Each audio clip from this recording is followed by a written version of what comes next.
convinced that Zeus was entirely deserving of a golden statue in honor of his name at the end of this season. I could easily spend 20 minutes talking about everything that was epic about this show, from the music to the storytelling, the characters. I thoroughly enjoyed watching this show, but I do find the characters interesting enough to dissect the morality spectrum that they're all sitting on here and how that plays into the story a little bit.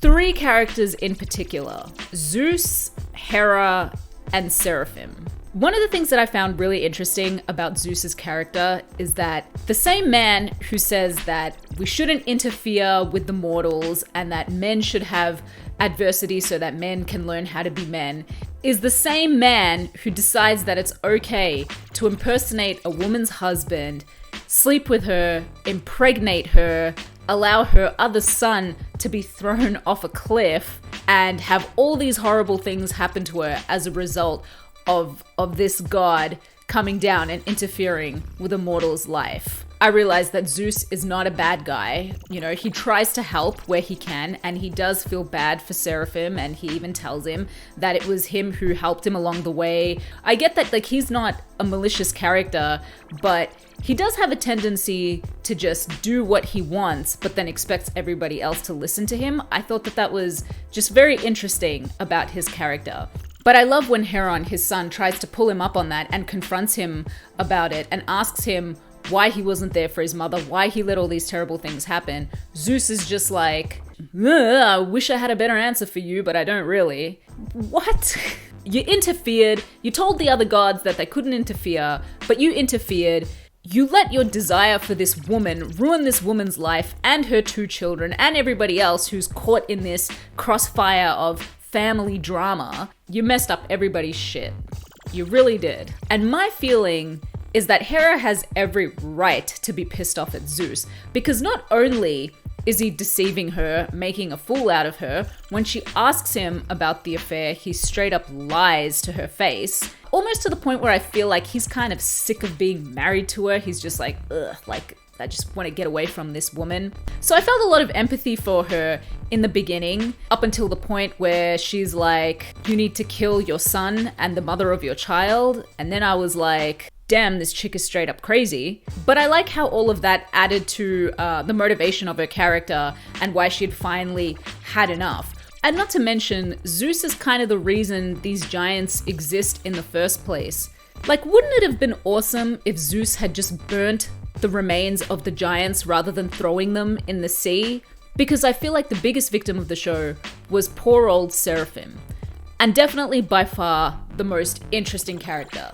He was honestly my favorite. He stole the show for me. And his character design was so epic. Just great, with the eye and the blue and everything about his look was so interesting. Everything about his character was so interesting. They gave us such a great episode about his backstory and how his life actually paralleled Heron's life. But in a way, he suffered so much more because he lost his mother at a younger age, and he had no old man, the way that Zeus was. He came down in the form of an old man, and he was there for Heron and his mother, providing food and just watching over them. Seraphim didn't have that at all. So, and on top of that, he lost his eye. I totally get why he is the way that he is, and the show does such a good job of showing that to you. And I felt like the show ended on somewhat of a conventional note, in the sense that the good brother won the war and the bad brother got sent to the underworld, to Hades. But in my opinion, Seraphim wasn't a bad guy. He was a victim of some very unfortunate circumstances. He just happened to be the only guy, or the first guy, that came across the giants in the sea. You're possessed by their energies or something like that. So what it really did was just bring out all the negativity in him and amplify that by 1,000 or affinity or something like that. I felt really bad for him. I felt bad for him. I know he was evil. I know he killed his own mother. He slaughtered so many people so viciously and unremorsefully. I don't know if unremorsefully is a word, but it is now. A victim of mass circumstances. No thanks to Zeus and a lot of greedy people. on the earth, like his uncle who tried to throw him over a cliff, god damn it. I was really hoping that the brothers could see eye to eye at the end of the episode. I know it was just too short a time for Seraphim to have like an arc where he becomes good at the end. So it's not that I was expecting that, but I was just hoping they could have a moment where they see eye to eye, because they went through the exact same thing. And I feel like both of them have absolutely every right to be annoyed at Zeus, because again, Seraphim wouldn't be a demon if Zeus hadn't thrown the creatures into the ocean. I wish we got like a little redeeming quality in him too. I don't know what I mean by that.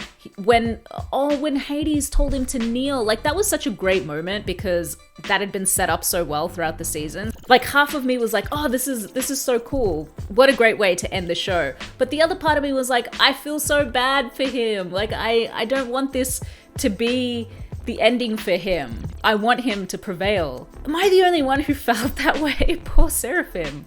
But I'm curious to know what you guys think about this show, about my thoughts on the show, you know, the ending, all of the characters. Who did you like the most? Was it what you expected? Fantastic series. Can't wait for a season 2. If you enjoyed this video, it would mean a lot if you could like or subscribe to the channel. This is Sugi's World, where cartoons and animation come to life. Until next time,